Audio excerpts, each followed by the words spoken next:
Hello everyone, welcome to this channel. In my last video, I talked about adrenal glands. If you want to see that video, then click on the button and watch the video now. Today I'm going to talk about our next part of the endocrine system, which is thymus gland. So these are irregular shaped, two lobes, pinkish gray color, presents behind the sternum. Okay, so in this gland there are lots of complicated parts, so you have to understand very carefully. So better concentrate now. So before I start about anatomy of this gland, you have to know about few facts that this thymus gland develops inside the body during intrauterine phase of pregnancy of mother. Okay, suppose a mother is pregnant, at this stage this thymus gland already develops. So it develops before our birth. Okay. Second point, in children this thymus gland grows upward. Okay, it stretches upward up to the thyroid gland. Sometimes in some children even it crosses the thyroid gland also. Okay. Third point, after birth it grows up to puberty. Till the child hits puberty, this thymus gland continues growing. And fourth point, in adults this thymus gland involutes. Involutes means by the time you grow, this thymus gland disappears. Okay, I mean completely not disappears, it converts into fat tissues. Anyway, I will talk about this. So at birth this thymus gland is almost 4 to 6 centimeter long, then 2 to 5 centimeter broad, and almost 1 centimeter thick. And by the time of puberty, as I say, this thymus gland grows from the birth to the puberty. So at the stage of puberty, the weight of this thymus gland is almost 40 to 50 gram. Okay, as you can see in this photo, that this thymus gland has irregular shaped lobes, two lobes, one is right side and the other is left side. Both lobes connected with each other via isthmus. Okay, so this thymus gland presents in the anterior mediastinum behind the body of sternum. Okay, so in relation, in anteriorly of this thymus gland, you are getting body of sternum. Okay, now in behind you are getting pericardium.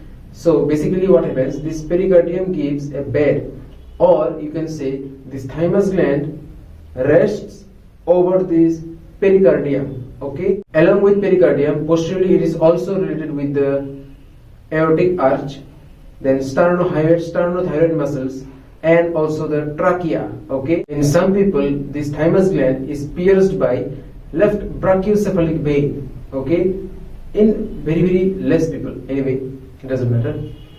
Now the main thing is blood supply, in arterial supply and venous drainage. In arterial supply you are getting branches from inferior thyroid artery, branches from superior thyroid artery, branches from internal thoracic arteries. Okay, gone.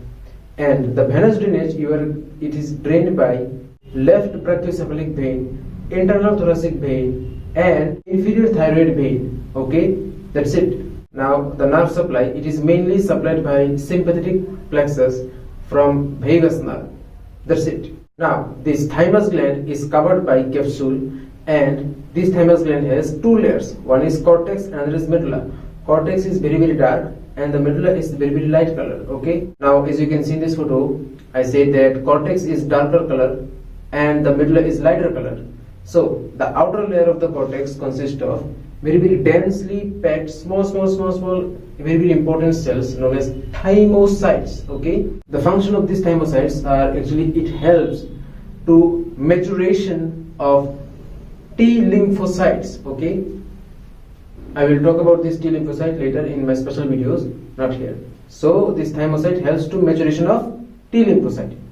Now next layer is our medulla, but in between the medulla and the cortex there is our corticomedullary junction. Okay, it is formed by connective tissues, mature T lymphocytes, B lymphocytes. Again, I will talk about this B lymphocyte later in my special videos. Also, it is formed by dendritic cells along with type 4 epithelial reticular cells. Okay, medulla consists of small concentric bodies. These bodies are known as Hassel's corpuscles. Okay, in short, you have to know about that the main function of the thymus gland is the maturation of immature T lymphocytes. Okay, How it happens, I will talk about later. Now, as I said, this is the endocrine part. So what is the endocrine system is doing here? This thymus secretes thymine. This thymine is also known as thymopoietin. Okay, this thymine or thymopoietin helps to increase the production of T lymphocyte via sending the signal in pituitary gland to release here some hormones. Okay, this thymus gland secretes thymosin and thymulin, two hormone acts. Now these two hormone acts together to make special types of T cells. Okay, now as I said, T lymphocyte, B lymphocyte, this is just name. Now under this there are lots of varieties are available. Okay, so this thymulin and thymosin, both hormone acts together to produce separate types of T cells. Okay, only T cells, not B cells. I will talk about this later.